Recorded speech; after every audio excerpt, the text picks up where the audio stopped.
मेरा एग्ज़ाम नहीं हुआ है या हुआ है, लास्ट की सारी चीज़ें आप लोगों के साथ में मैंने क्लियर कर दी है। दुःख की बात तो बहुत बड़ी है, पर क्या करें भाई, कुछ कर नहीं सकते। के साथ में मैंने क्लियर कर दी है। दुःख की बात तो बहुत बड़ी है, पर क्या करें भाई, कुछ कर नहीं सकते। Hello ji, Ram Ram ji. Life of Rekha vlogs में स्वागत है भाई सभी का।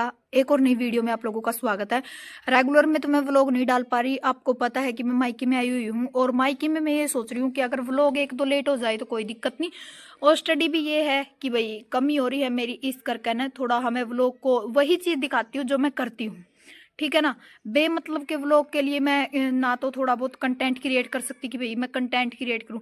हाँ, जो रियल होता है मैं वही चीज़ व्लॉग में डालती हूँ। जिस दिन मैं स्टडी करती हूँ या फिर जिस दिन मेरी स्टडी होती है, उसी दिन मैं आप लोगों के साथ में व्लॉग शेयर करती हूँ। कल आपको पता है 1 जनवरी को सीटेट की आंसर की आई है। देखो बहुत सारे के एग्जाम वो हुआ भी है आंसर की जिसने मैच की है, और किसी का रह गया है। मेरा भी पूछ रहे थे कि दीदी आपका क्या रहा है, वो भी मैं आपको बता दूंगी, क्लियरिटी बता दूंगी, क्योंकि रिजल्ट पे मैं कोई बात नहीं छोड़ूंगी सीटेट की, ठीक है। क्योंकि मेरे पास कमेंट भी आ रहे थे कि दीदी आप ज़रूर बताना आपका हुआ या नहीं हुआ। हाँ, मैं एक बात बताती हूँ, जिसका नहीं हुआ है उनके लिए और मेरे खुद के लिए मैं आपको यही चीज़ बोलूँगी कि अपने आप को मोटिवेट रखो। कोई एक एग्ज़ाम हमारे निर्धारित नहीं कर सकता कि हम उस एग्ज़ाम के लिए बने हैं या नहीं बने हैं, ठीक है। अपने आप को मोटिवेट रखो, सबसे बड़ी ज़रूरी बात तो यही है। क्योंकि आपको पता है, देखो ज़िंदगी बहुत लंबी है, और इस ज़िंदगी में हमें अगर हम अपनी जंग को जारी रखेंगे तो एक न एक दिन सफलता ज़रूर मिलेगी, ठीक है। क्योंकि बहुत सारे बच्चे इस सीटेट के रिजल्ट से देखो डिमोटिवेट भी हुए हैं। बहुतों को अगर किसी ने मेहनत कर रखी है तो उनको दुख भी हुआ है, ऐसी बात नहीं है, दुख भी हुआ है, बहुत ज़्यादा दुख हुआ है। पर मैं यही चीज़ बोलूँगी कि अपने आप को बस मोटिवेट रखो, सबसे बड़ी चीज़ यही होती है। और ये मत सोचो कि एक सीटेट का एग्ज़ाम ही आपकी सारी लाइफ निर्धारित कर देता है, ठीक है ना। बहुत एग्ज़ाम निकलेंगे, अब जैसे सीटी का निकलेगा, सबसे बड़ी मेन चीज़ तो यही है कि सीटी में अगर आपके अच्छे नंबर आते हैं हाँ बेटे, तो सीटी का एग्जाम आ रहा, जैसे डी ग्रुप का एग्जाम होगा, सी ग्रुप के एग्जाम हो गए, जैसे पहले सिलेक्शन हुआ था उसमें भी हम अपना सिलेक्शन निर्धारित कर सकते हैं एक पोस्ट का। ऐसा कुछ नहीं है। और सी टेट का तो ये है कि अगर हमारा क्लियर हो गया तो हम केवीएस में या डीएसएसबी में आगे कर सकते हैं। देखो हो गया है जिसका, उसके लिए तो कॉन्ग्रेचुलेसन। जिसका नहीं हुआ है, मैं यही चीज़ बोलूँगी, अपने आप को मोटिवेट रखो। ये कभी मत सोचो कि हमसे नहीं हुआ है तो हम आगे भी नहीं कुछ कर सकते। लोगों के 10-10 बार फेलियर होते हैं एग्जाम में, एक बार में किसी का निर्धारित नहीं होता। और कोई भी एक एग्जाम से अपने रिजल्ट को कभी भी मत आंको कि एक एग्जाम हमारा रिजल्ट आंक देगा कि भाई हम एक एग्जाम में क्लियर नहीं हुए तो हमारा दूसरा नहीं होगा। ऐसा कुछ नहीं है। ये कोई वो नहीं है कि भाई छोटी मोटी चीज़ है, या फिर जो स्कूल वाले एग्जाम है वो एग्जाम है। देखो इनमें टाइम लगता है, एक बार नहीं तो 2 बार, 2 बार नहीं तो 3 बार, ठीक है। हर चीज़ का टाइम होता है। जिस टाइम हम भगवान को लगेगा कि हम इस एग्ज़ाम के लिए बने हैं और इस एग्ज़ाम में हमारा क्लियर होना चाहिए, उसी टाइम हमें वो चीज़ मिलेगी, चाहे कोई कुछ कर ले, कितना ही कुछ कर ले, ठीक है ना। अगर हम कई बार फेलियर होते हैं तो हमें कुछ न कुछ सीखने को ज़रूर मिलता है। ऐसी बात नहीं कि हमें सीखने को नहीं मिलता, हमें हमारा एग्ज़ाम बहुत कुछ सिखा के जाता है।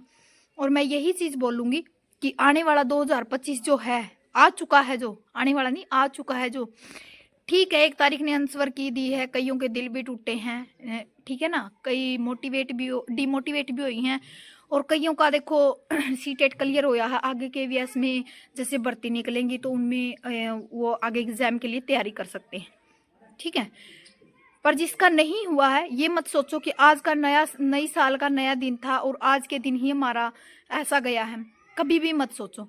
क्योंकि ज़िंदगी में हमें बहुत कुछ करना होता है। अगर हम संघर्ष करेंगे ना तो उसमें जीत भी ज़रूर मिलेगी, ठीक है।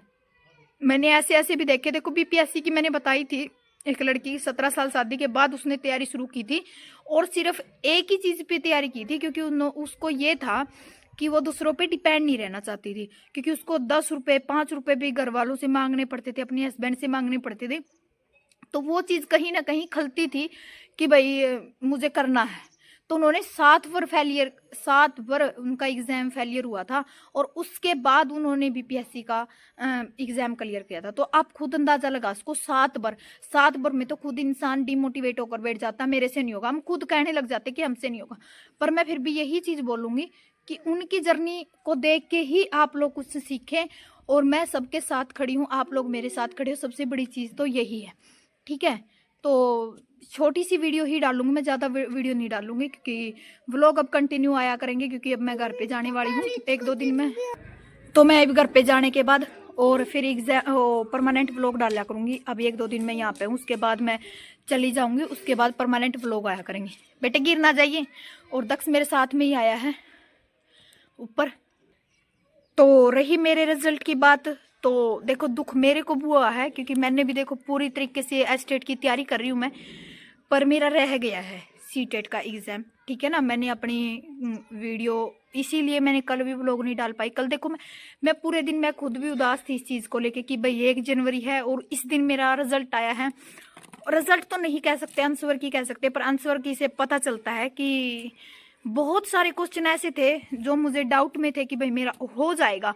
हकीकत बताऊं ना, जो मैंने यूट्यूब से मिला के देखा था उसमें हो जाएगा, मैंने ये था, क्योंकि 90 नंबर से भी ऊपर बन रहे थे मेरे। पर कहीं ना कहीं 4-5 नंबर की वही हेर फेर जो मैंने आप लोगों के साथ में शेयर कही थी, वही चीज़ ने मेरा पेपर है जो डुबो दिया है। ठीक है, तो मैं यही कहूँगी कि भी एस्टेट में ये गलतियाँ ना करें, और सारी चीज़ें मैं आगे शेयर करती जाऊँगी। देखो मैं सिर्फ मेहनत कर रही हूँ, दुख सबको होता है, जो मेहनत करता है ना हकीकत में उसको दुख होता है। दुख मेरे को भी हुआ, ऐसी बात नहीं है कि दुख मेरे को नहीं हुआ। पर मैं यही कहूँगी कि भी कोई बात नहीं, अब जुलाई में होगा सीटेट, जब दे लेंगे। ठीक है, क्योंकि हम अपना संघर्ष जारी रखेंगे जब तक हमें गवर्नमेंट जॉब नहीं मिलेगी। और एक एग्ज़ाम किसी का भी रिजल्ट निर्धारित नहीं करता है। ठीक है, और आने वाला समय क्या पता हमारे लिए कोई गवर्नमेंट जॉब लेके आए। मैं यही चीज़ बोलती हूँ कि भाई एक पेपर किसी का, और हाँ एक इस वीडियो को डालते ही कमेंट आएंगे कि दीदी आप तो वीडियो पे ज़्यादा जोर रखते हो, तो आप नू देख लेना भाई मेरे व्लॉग कितने कितने दिन में आते हैं। ठीक है, 2-2 3-3 दिन में व्लॉग डालती हूँ, रेगुलर वीडियो तो मैं डालती भी नहीं हूँ। अगर मैं रेगुलर वीडियो डालूँ तो आप खुद अंदाज़ा लगा सको कि भी मैं वीडियो पे पूरा फोकस कर रही हूँ और पूरा टाइम देती हूँ, और मैं सिर्फ जो चीज़ें इंपॉर्टेंट होती है वही चीज़ें आप लोगों के साथ में शेयर करती हूँ। ठीक है, तो मेरा एग्ज़ाम भी नहीं हुआ है सीटेट का, मैं भी जिसका रह गया है मैं उनके बराबर ही रह गई हूँ। ठीक है, रहा मेरा 4-5 नंबर से है, पर मुझे इस चीज़ का अफसोस नहीं है और दुख भी नहीं है कि मेरा 4-5 नंबर से रह गया, क्योंकि क्या पता जुलाई में मेरा और अच्छे नंबरों से पास हो जाए। ठीक है, तो चलिए जी, ये वीडियो आज इतनी ही, मिलती हूँ नेक्स्ट वीडियो में। Bye bye. और जिसका हो गया भाई उसको कॉन्ग्रेचुलेसन दोबारा से, और कमेंट सेक्शन में कमेंट करके ज़रूर बता दियो कि किसका हुआ है किसका नहीं हुआ है। ठीक है, तो बाय बाय, टेक केयर।